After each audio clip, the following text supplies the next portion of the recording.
Welcome back, everybody, to the OPT Network. This morning, we're talking about how CLECO is being the change that they want to see in connecting Louisiana's future. And here to do that is Shannon Senviel. She's a recruiter for CLECO.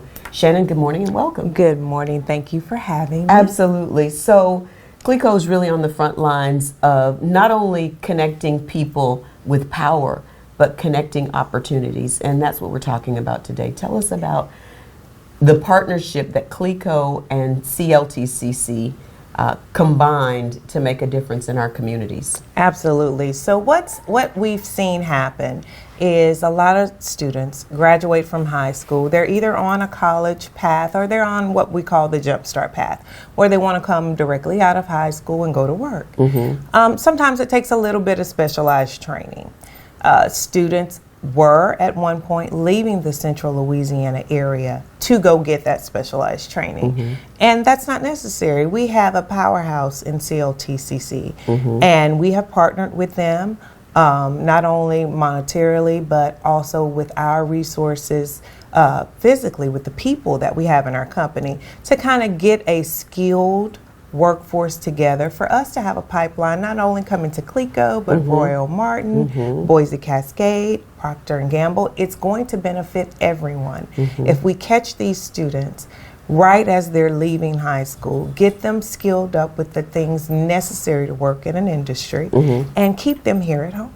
So let's talk about when CLECO went to the think tank with Central Louisiana Community College and said, you know, how can we, as a company that employs hundreds of people, as CLECO does, how can we help? What's that conversation? What's that coming together like? It was a lot of different perspectives coming to the table. What do we have now? What would we like to have? How are we going to get it? You know, CLTCC was very upfront in saying, these are the resources we need. And nothing that they asked for was something that was out of the scope of what CLECO could do. And we have done that. And I think that this is just the beginning. We have not even tapped into the potential that it's going to come for the future at CLECO with CLTCC at the helm. So Shannon, what kind of joy do you get working in this field and being a part of bringing in young people to a space where if they don't want to go to college, they can still feel worthy and justified in having a really lucrative career? I love to tell young people about CLECO. It amazes me that so many of them don't know that we're here. So I love to go into the high schools and tell them what it is that we do. Most of them think, oh, you have to be an engineer to work at CLECO. That's not true. The people at the power plant, they're the heart of the company. My line technicians that work out on the power lines to keep the power going when the lights go out, they're the soul of the company. So they are the people that we need most. And our goal is to get people interested in those particular fields. Absolutely. And so tell us about the Power of a Promise Scholarship. So this scholarship was created because we know that there are lots of individuals who look at, you know, maybe power line technician work or look at power plant work and they think, oh, that's not for me. We want to change that.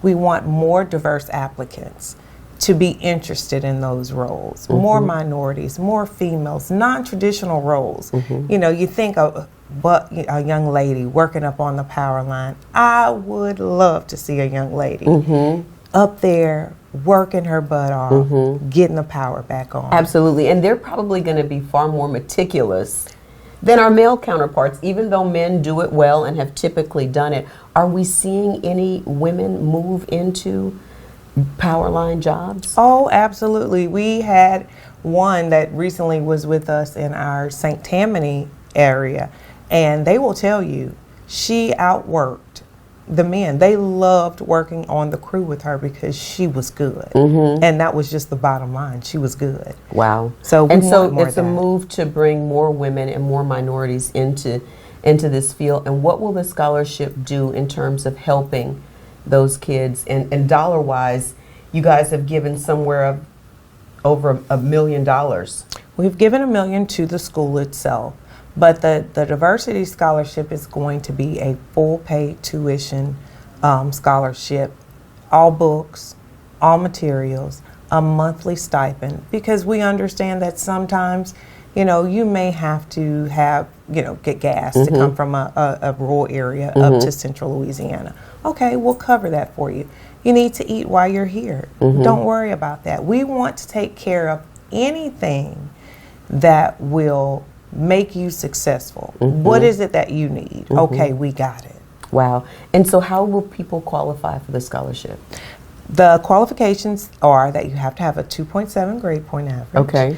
You also have to be a diverse, socially, economically disadvantaged student, meet the income requirements for the state of Louisiana that's been set. I would love to award one of these scholarships because I try to do 2 a year. We didn't get that goal last year, but I would love for one to just be exclusively for a female student. And that is how I want to see this thing go. And I hope that, in the years to come, it's more than 2 students. I would love for it to be 10 students at one time. That would be an awesome thing. And so do they have to have a specific focus in moving into a job that would provide for them to be a line person or work in some area? Right now, it's just with the industrial and manufacturing program, so that is going to be solely for our power plant, which right now that is where I see the need for diverse and minority students. And so as you go out and you talk about these jobs that we typically don't see women or minorities in, are they able to receive that, okay, wow, this could be an opportunity or a chance for me to do something? Yes, it's just the thing that they've never known. When you tell them, and I love to see their faces, they're like, wow, I can do that. Yes, you can do this. This is an opportunity. If you want to stay in central Louisiana, if you want to make a good living, then here we are. We can help you with that. And that's my goal. Absolutely. So for people who are saying, you know what, I'm interested, Shannon, how do they go about the process of applying? You need to go to www.cltcc.edu. They have the application online there. It is also online at www.CLECO.com. Fill it out. Everything goes directly to the school. It's all electronic. We will have a application review process in February because the deadline is January 31st. And hopefully from the pool of applicants that we get, we can get 2 really deserving individuals Absolutely. this year. It is an incredible opportunity, and what our goal is to really direct people and drive them to those opportunities that will be life-changing. Shannon, we want to thank you, and most importantly, we want to thank CLECO and Central Louisiana Community Foundation for being agents of change in our community. Thank you so much. Thank you. Thank you so much. Indeed. Hey, everybody, stay on point. We're back with more right after this.